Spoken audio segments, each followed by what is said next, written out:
ಸಖತ್ ಈಸಿಯಾಗಿ ಆ್ಯಂಡ್ ಟೇಸ್ಟಿಯಾಗಿ ಗಣಪತಿಗೆ ಪ್ರಿಯವಾಗಿರುವಂತಹ ಮೋದಕನ ಹೇಗೆ ಮಾಡೋದಂತ ನೋಡೋಣ. ಯಾವುದೇ ರೀತಿ ಶೇಪರ್ಗಳನ್ನ ಯೂಸ್ ಮಾಡ್ದೇ ಕೈಯಲ್ಲೇ ಹೇಗೆ ಮೋದಕನ ಮಾಡೋದು ಅಂತ ತುಂಬ ಈಸಿಯಾಗಿ ಇದೆ ಈ ವಿಡಿಯೋದಲ್ಲಿ. ಕಂಪ್ಲೀಟಾಗಿ ನೋಡಿ. Please subscribe.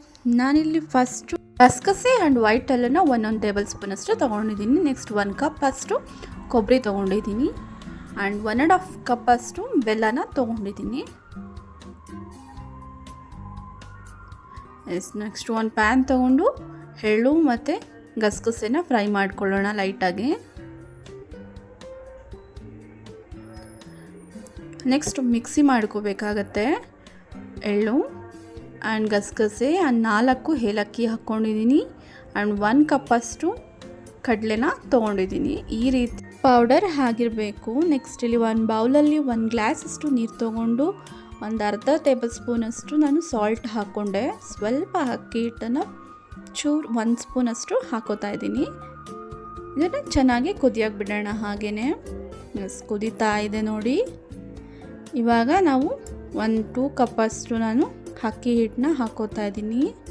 ಲೋ ಫ್ಲೇಮಲ್ಲಿ ಇಟ್ಕೊಂಡು ಅಕ್ಕಿ ಹಿಟ್ಟನ್ನ ಹಾಕ್ಕೊಳ್ಳಿ.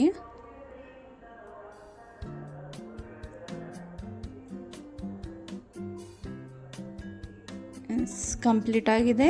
20 ಮಿನಿಟ್ಸ್ ಆಗಿ ಬಿಡೋಣ ಹಾರೋದಕ್ಕೆ.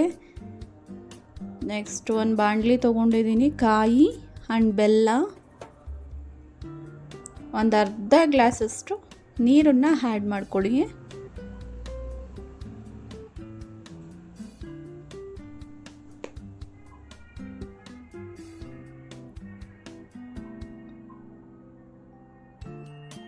ಈಗ ಬ್ಲೆಂಡ್ ಆಗಿರುವಂತಹ ಕಡಲೆನ ರುಬ್ಕೊಂಡಿದ್ದೀವಲ್ಲ ಅದನ್ನು ಆ್ಯಡ್ ಮಾಡ್ಕೊಳ್ಳೋಣ. ಬೆಲ್ಲ ಎಲ್ಲ ಮೆಲ್ಟ್ ಆದಮೇಲೆ ಕರಗಿದ ಮೇಲೆ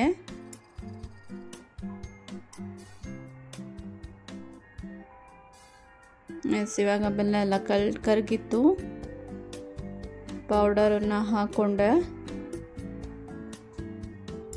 ಇದೇ ರೀತಿ ಸ್ವಲ್ಪ ಗಟ್ಟಿ ಆಗೋ ಥರ ಹಾಗೆ ಫ್ರೈ ಮಾಡ್ಕೊಳ್ತಾನೆ ಇರಬೇಕು. ನೋಡಿ, ಇಷ್ಟು ತಿಕ್ನೆಸ್ಸು ಸಾಕು. ನೆಕ್ಸ್ಟು ಅಕ್ಕಿ ಹಿಟ್ಟಲ್ಲಿ ಸ್ವಲ್ಪ ಹೀಗೆ ರೌಂಡ್ ಥರ ಮಾಡಿಕೊಂಡು ಒಂದು ಚಿಕ್ಕ ಪ್ಲೇಟ್ ಇಟ್ಕೊಂಡು ಪ್ರೆಸ್ ಮಾಡಿದ್ರೆ ನಿಮ್ಗೆ ಕರೆಕ್ಟ್ ಶೇಪಲ್ಲಿ ಬರುತ್ತೆ. ಕೈಯಲ್ಲಿ ಕೂಡ ಮಾಡ್ಕೋಬೋದು, ಬಟ್ ನಾನಿಲ್ಲಿ ಕೈಯಲ್ಲಿ ಸರಿ ಬರ್ತಿರಲಿಲ್ಲ ಅಂತ ಒಂದು ಪ್ಲೇಟ್ ತೊಗೊಂಡು ಪ್ರೆಸ್ ಮಾಡಿಕೊಂಡೆ. ದೆನ್ ಅದನ್ನು ಚಿಕ್ಕ ಲಾಡು ಥರ ಶೇಪ್ಗೆ ಮಾಡಿಟ್ಟಿದ್ದೆ. ಈ ರೀತಿ ನಾವೆಲ್ಲನೂ ಫೋಲ್ಡ್ ಮಾಡ್ಕೊಂಡು ಬರೋಣ ಸುತ್ತ. ನೋಡಿ, ಕಂಪ್ಲೀಟ್ ಆಗಿದೆ. ಇದೇ ರೀತಿ ಎಲ್ಲ ಮಾಡಿಕೊಂಡು ಸ್ಟೀಮ್ ತೊಗೊಳ್ಳೋಣ. ಒಂದು ಸ್ವಲ್ಪ ಹೊತ್ತು, ಒಂದು 10 ಮಿನಿಟ್ಸ್ ಅಷ್ಟು ಸ್ಟೀಮ್ ತೊಗೋಬೇಕು ಅದಕ್ಕೆ.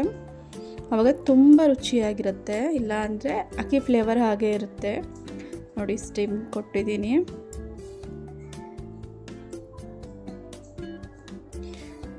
ಒಂದು 5 ಮಿನಿಟ್ಸ್ ಅಷ್ಟೇ ನಾನು ಬೇಯಿಸಿದ್ದದರಲ್ಲಿ.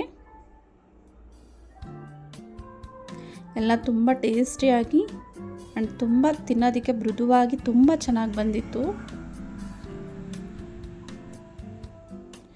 ಪೂಜೆಗೆ ಅಂತ ಪ್ರಸಾದಕ್ಕೆ ನೈವೇದ್ಯಕ್ಕೆ ಇಟ್ಟಿದ್ದೆ ಇದು.